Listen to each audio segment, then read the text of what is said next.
Yeah, thank you for coming all the way from California. Maybe you can start off by telling us a little bit more about your practice and also where your practice is located. I guess Sonora is not everyone is familiar with Sonora.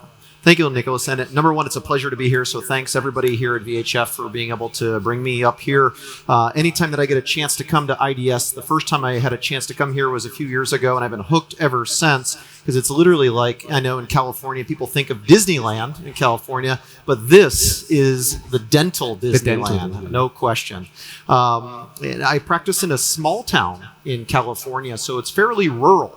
A lot of people assume California and they think I'm practicing on the beach. My patients are movie stars, or I'm practicing in San Francisco. But I practice in a rural small town, so there's a lot of edentulous as well as soon-to-be edentulous patients that I practice. Very nice. Yeah, so this year more than ever, you see digital dentistry products everywhere here at IDS. You recently shared several memories from 8 years ago on Facebook, I noticed. Was that the time when you got yourself into digital? Yeah, so it was kind of funny you were saying about the computer nerd side. I've always been a computer nerd, just happened to start working on teeth, right? And so what happens is that I've been actively involved with digital procedures for over 15 years, but I never really wanted to jump in early on because some of the earlier technologies, you would have to change some of the way you did dentistry. Like I would have to change the way I prepped to do the crowns that I wanted to do, or the imaging techniques. And then approximately 12, 13 years ago, you can start imaging and not change your dentistry. And that's kind of got me hooked ever since. And I'm kind of public about it because, you know, I'm just an okay dentist. Like, I'm not necessarily, I don't do the super fancy aesthetic dentistry. A lot of my dentistry is extremely straightforward, arguably kind of boring dentistry. But my patients come to me because I focus in on bringing the latest in modern technology to a population that doesn't necessarily think that you can receive that in your area. And what it comes down to is by getting patients to come in and do creative things with it, you can create lasting experiences like we do here at IDS. Fantastic. And that also gave you a lot of followers on Facebook that like the way you practice dentistry, and I think you are very modest in the way you present what you do. You have various printers and an R5 milling machine in your practice. Why did you decide for VHF in the first place? Yeah, it's a good question. So, as you mentioned earlier, I've been involved in 3D printing for the better part of about going on 10, 11 years now. And I started out being a lot like a lot of other dentists. I was kind of cheap.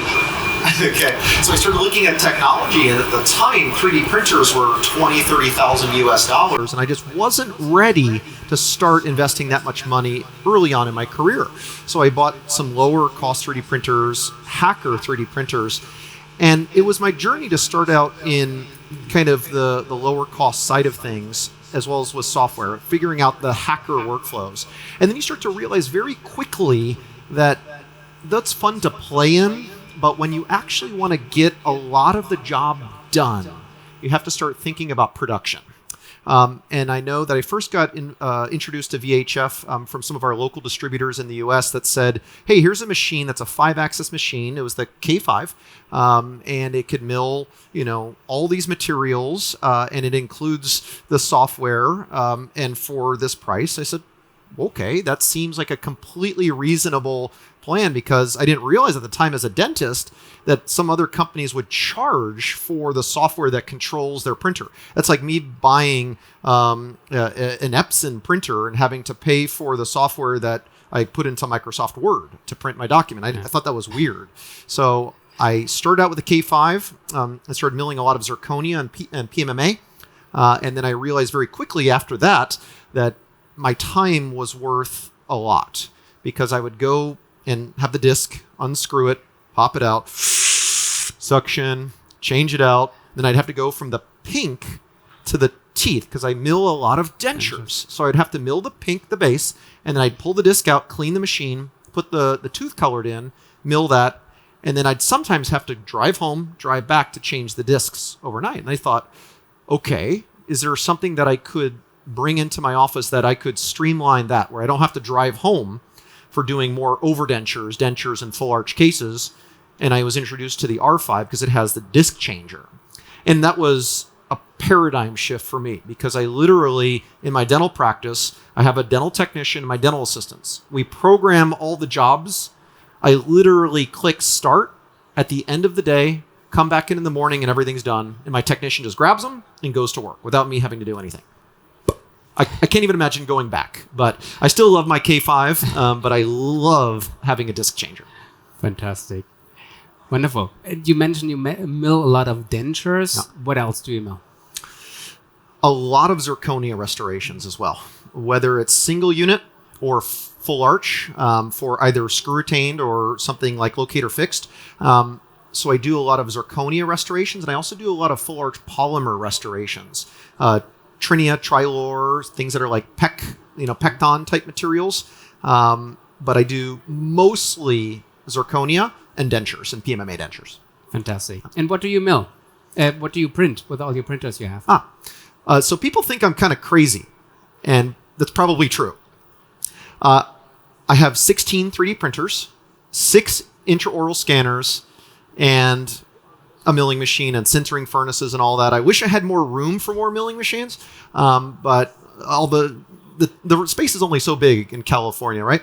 So a lot of what I print is models, surgical guides. I do print some dentures, prototypes, bite guards, and then some provisionals as well. A lot of my printers are just basically making models with accessories after that. And then certainly as the resins improve, my workflows change over time. But a big part of what I print is just stuff where I have to try it in the patient's mouth and then convert it over to something maybe a little bit more long-lasting with the milling machine. Fantastic. And yeah, looking at the advantages of printing versus milling, where do you see here the strength of each technology? Yeah, that's a very good question. I know a lot of people do associate me with being a 3D printing nerd. That's all I do. As I mentioned, I've got a lot of 3D printers, but I also really love zirconia. And while zirconia 3D printing is pretty incredible, it's still at the way early stages. It's going to be some time before we really have that narrowed down. And so printing and milling are both amazing, but I liken it to this, that printing is originally, its roots are in prototyping, where CNC machining is more for getting it done. Very good. Yeah, and I see also that a lot of doctors who purchased a printer in the beginning, they now see that they can actually manufacture in office. They see maybe limitations in the materials, and then they want to add a milling machine. So I want to quote here Dr. Diana Tedros from Fort Lauderdale. She once said that printing is the gateway drug for milling. Would you agree to that? Printing is amazing. That certainly I can see where Dr. Tedros would say that as well. And printing is nice because it definitely gets you into a technology at a lower price point. Printing is always going to be a part of what we do for dentistry, at least moving forward for the foreseeable future. And the same thing is true of milling. I don't see one replacing the other. The two are complementing each other. Because the reality is that in those days of milling things like wax and milling gypsum, those days may be sunsetting a little bit. But 3D printing, I don't see going away anytime soon. In terms of a gateway, maybe. But I don't know about that totally, because there's a lot of dentists that do start with chairside CNC milling as their first technology, even more than 3D printing. I would say 3D printing is absolutely the gateway of nerdism in dentistry. I mean, it definitely allows you to kind of geek out a little bit. And then milling is something where we're doing stuff for the patient directly. Very good. Yeah, you mentioned you do a lot of dentures and overdentures. Share some of your wisdom with the audience, and particularly also to locators fixed. Yeah, so a big part of what I do is as crazy as it sounds, I just love dentures. I love them. I love dentures, I love overdentures, and I love full arch fixed. I'm a firm believer that to be a real prosthodontist, implantologist, you can't just ignore one of those, right? There's going to be always some patients that are going to choose plain dentures. There's always going to be patients that we can, really get elevated to implants for overdentures, and then also for full arch fixed. As you mentioned, we talk about the newest technology is called locator fixed, which is essentially using the standard locator abutment, but allowing you to do a fixed full arch restoration with any materials, PMMA, zirconia, things of that nature. But I find that interesting because I love screw retained.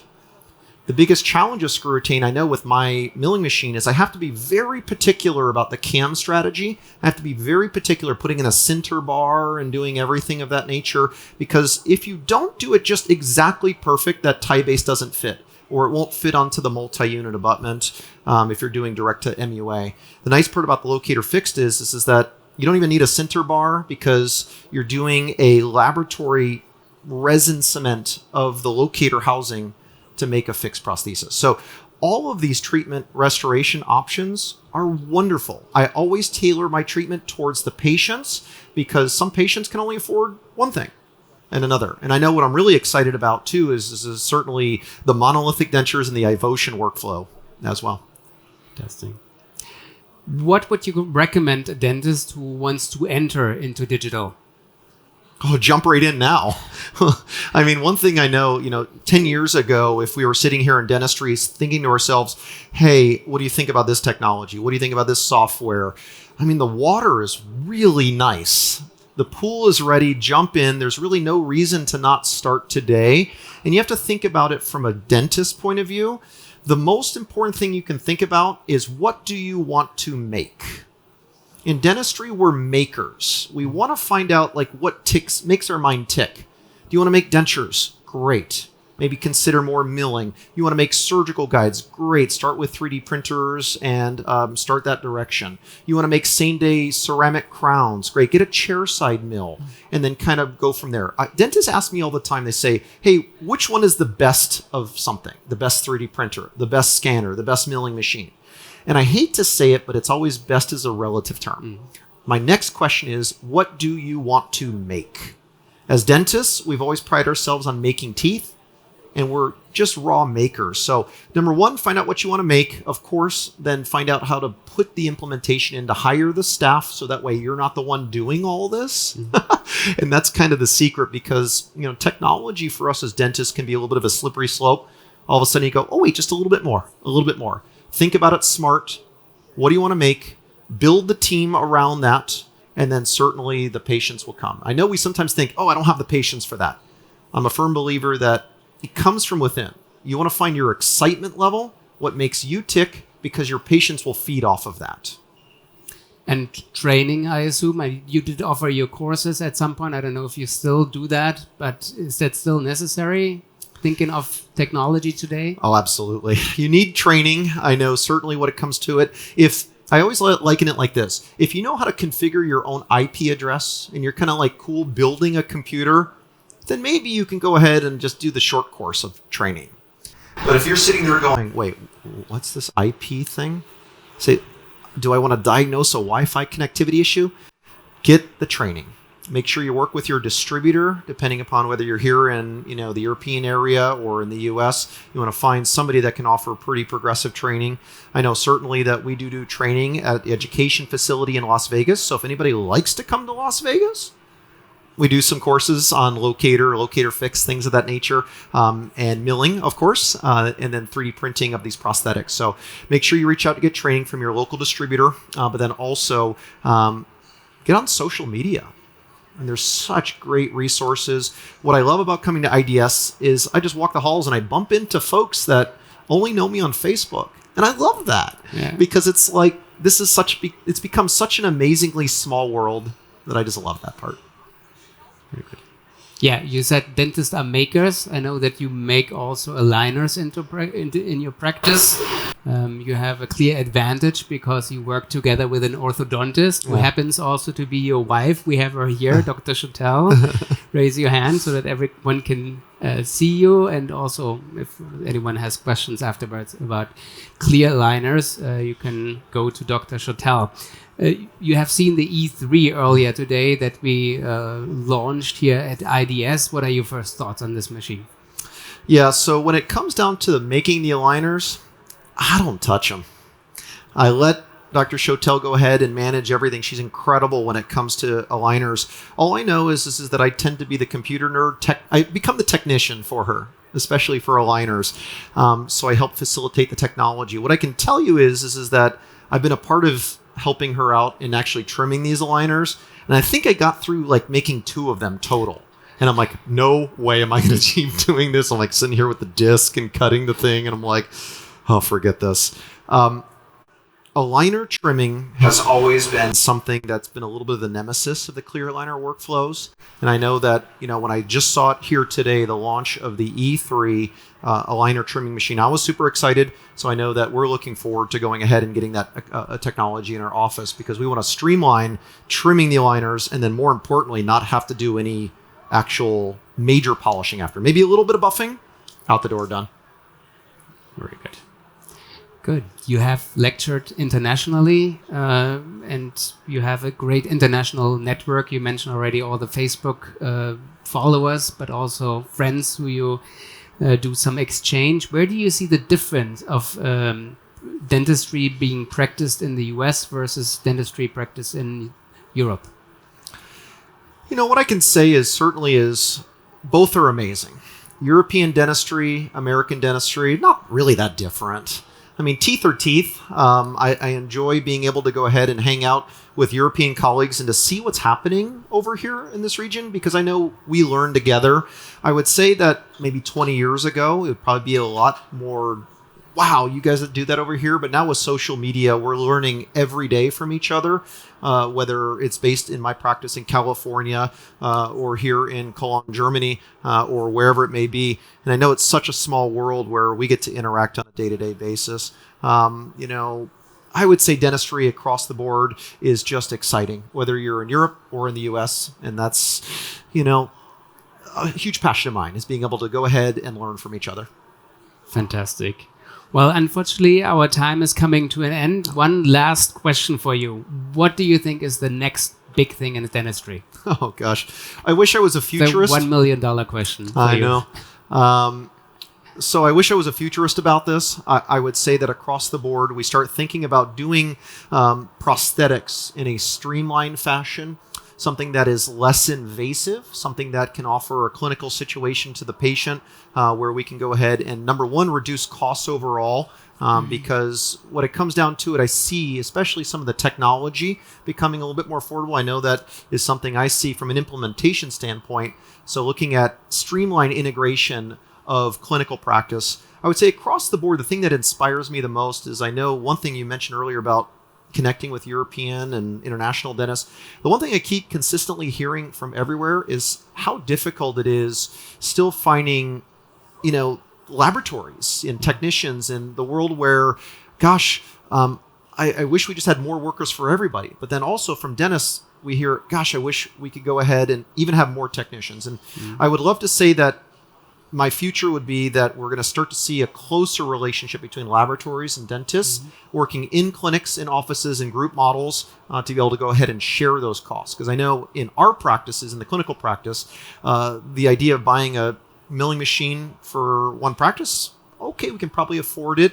But if we group together, then we can really start to ramp up and offer our services more. So being able to offer and treat patients across the world in a more accessible orientation. Very good. Well, Dr. Scherer, thank you so much for joining us here today. It's been a great pleasure to talk to you about the latest in CAD/CAM. Thank you, everyone, for coming to our VHF East Lounge. Grab yourself a drink, enjoy yourself. Dr. Scherer and Dr. Chotel will be here for a little while if you have any questions. And we have a little present also for you. Oh, gosh.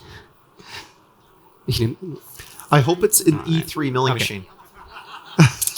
No, a little travel, VHF travel mug, and then a custom sprayed ease baseball hat, and this is number 1 of only 400. Oh, thank you. Thank you so Nicholas. much. I appreciate that. Thank you.